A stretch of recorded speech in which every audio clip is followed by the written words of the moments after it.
আসসালামু আলাইকুম। আশা করি সকলেই ভালো আছেন। স্বাগতম আপনাদেরকে আরজিবি বাংলায়। আজকে সংক্ষিপ্তভাবে একটি কাজ ট্রিক্স বলার জন্য ভিডিওটি করা, যেটি হলো সামনে দেখতেছেন স্যামসাংয়ের এবারও একটি সেটের আমি লাইটিং প্রবলেম। তো এটার কিছু প্রসেস আপনারা দেখুন আর আমি বলতে থাকি, তাহলে বুঝতে পারবেন। বিষয়টা হলো অনেক টেকনিশিয়ানে আছে এবারও কাজ করতে গিয়ে সেট ডেড করে ফেলে বা সিপিইউ সমস্যা হয়ে যায়।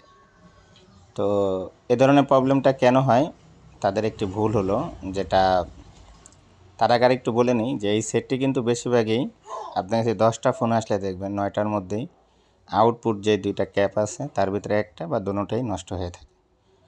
তো এই দুটি ক্যাপ যখন শর্টিং হয়ে নষ্ট হয়, এটা ওভার ভোল্টেজের কারণে হয়। এবং এই দুইটা যদি শর্টিং হয়ে নষ্ট হয় তাহলে অবশ্যই আপনি দেখবেন আপনার কয়েলের ওইখান থেকে কালো কালার পেস্ট বেরিয়ে গেছে, এর আগে আমি দেখাইছি।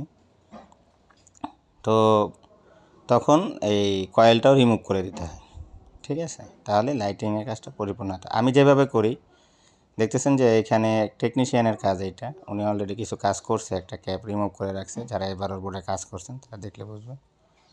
তা আমি আগে কয়েলটাকে ভেঙে নিছি, তারপরে এটার উপরে থেকে যতটুকু পারি কাটিং প্লাস থেকে উঠায় নিছি, এবং কয়েলের পাশ থেকে দেখছেন যেটা কালো কালার ছোট নর্মাল কয়েলের মতন রিমুভ হয়ে গেছে। বুস্ট কয়েলটা যখন আমি রিমুভ করার চেষ্টা করছি, তো নর্মাল ওইটা হচ্ছে একটা ফিউজ, যেটা এই লাইটিং সেকশনেরই কাজে লাগে।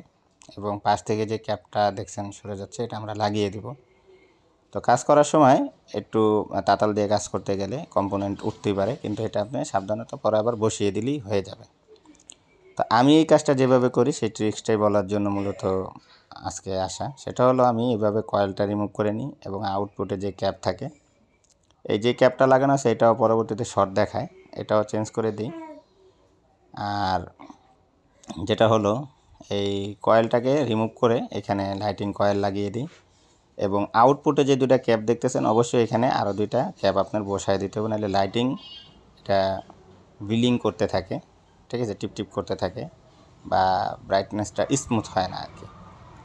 তো এই ক্যাপাসিটার দুইটা অবশ্যই আউটপুটে যে ক্যাপ দুইটা আছে এটা অবশ্যই অন্য কোনো লাইটিং সেকশনের আউটপুট থেকে দেবেন, তাহলে সেম ভোল্টেজ হবে। সাইজে ছোটো বড়ো হলে তেমন একটি সমস্যা হয় না, কিন্তু সেম লাগাইতে পারলে সবচেয়ে ভালো।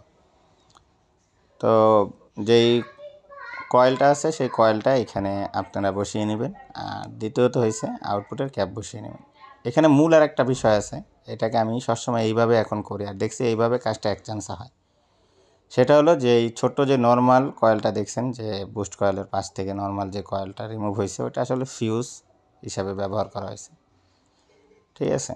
তো ওইটাকে আমি এমনিতেও উঠাই না, ওটাতে দেখছেন কাটিং প্লাস দিয়ে লেগে উঠে গেছে, ওটা কিন্তু পাশেই রাখা আছে। কিন্তু আমি ওইটা না দিয়ে ওইটার পরিবর্তে আমি সবসময় আইসির যে মাইক্রো জাম্পার তার আছে, এটার একটা বা দুইটা আমি জাম্পার করে দিয়ে দিই।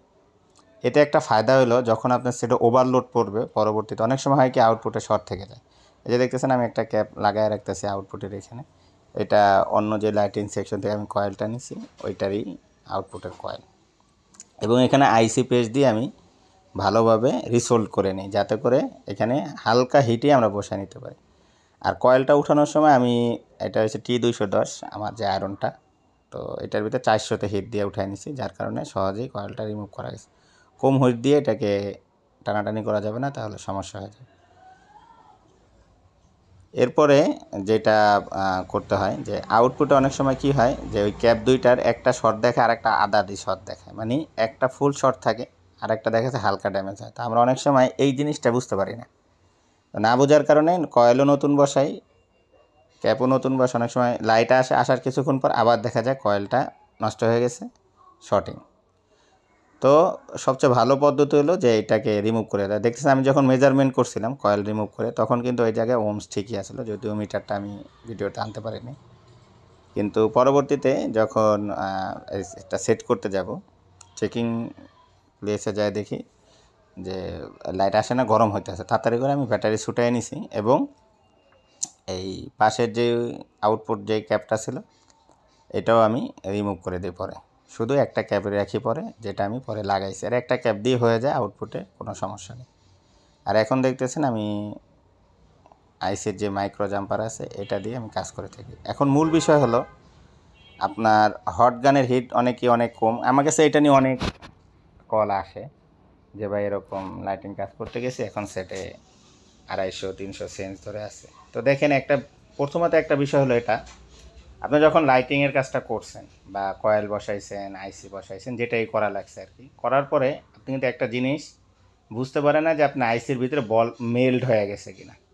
এটা হচ্ছে মূল একটা ফ্যাক্ট। তা আপনি কী করছেন, ব্যাটারি লাগাই দিয়েছেন। সরার সময় আমরা ব্যাটারি লাগিয়ে এত পাওয়ার সুইচ চাপ দিই না, বেশিরভাগই আমরা চার্জিং যে ট্রিগার করে। তো তখন কিন্তু আপনার সিপিইউ ওটা রান মুটে যায়। আর যদি সিপিইউর বল মেল্ড হয়ে থাকে তখন কিন্তু অনায়াসে সিপিইউটা আপনার কেটে যেতে পারে, যার কারণে পরবর্তীতে এটা রিভলভ করেও আর কোনো কাজ হয় না। অর্থাৎ দেখা যাচ্ছে ইএমএমসি সিপিইউ সব রিভলভ করা লাগে, তারপরেও আর কাজটা উঠে না। এই হচ্ছে যে একটা সবচেয়ে বড় সমস্যা আর কি আমাদের।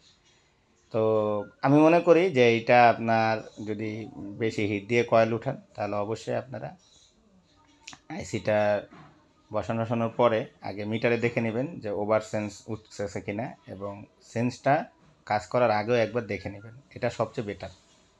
আর আমি যেই পদ্ধতিতে করলাম, এখানে আমি 861 DW এটা 330 হিট দিয়েই অল্প সময়ের ভিতরে লাগাই দিচ্ছি। এখন আমি স্কোপের লাইটটা বন্ধ করে আপনাদেরকে দেখানোর জন্য, যে দেখেন আমাদের লাইটটা চলে আসছে। ছোট্ট ইনফরমেশন, কিন্তু এটা অনেকেই এই কাজটাকে করতে গিয়ে নষ্ট করে ফেলে, সিপিইউ ড্যামেজ হয়ে যায়। অনেকেরই দেখবেন এরকম হয়, বা আপনাদের যারা ভিডিও দেখছেন না, তা আপনাদের ভিতরে অনেকের দেখবেন যে এই সমস্যাটা হয়েছে। তো আশা করি আপনারা এই ভিডিও থেকে হয়তো বা এই ছোট্ট মেসেজ থেকে এখন এই সমাধানটা করতে পারবেন। তো এই জন্য আরেকটা বিষয় হলো, যদি গ্রাফিক্স দেখা যায় তাহলে লাইটের কাজ 100% হবে। শুধু কয়েল আর ওই যে ফিউজটা ওটা দিবেন, শর্ট করে ফেলে দিবেন। আর একটা হলো আউটপুটের দুটা ক্যাপ আপনারা চেঞ্জ করে দিবেন, দুইটার বদলে একটা দিবেন, একটা হইলেও দিয়ে দিবেন, তাহলে দেখবেন আপনাদের কাজটা সুন্দরভাবে হয়ে যাবে। তো আজকে এ পর্যন্তই, সকলেই ভালো থাকবেন। আগামী দিন কোনো এক নতুন ভিডিওতে দেখা হবে। আল্লাহ হাফিজ।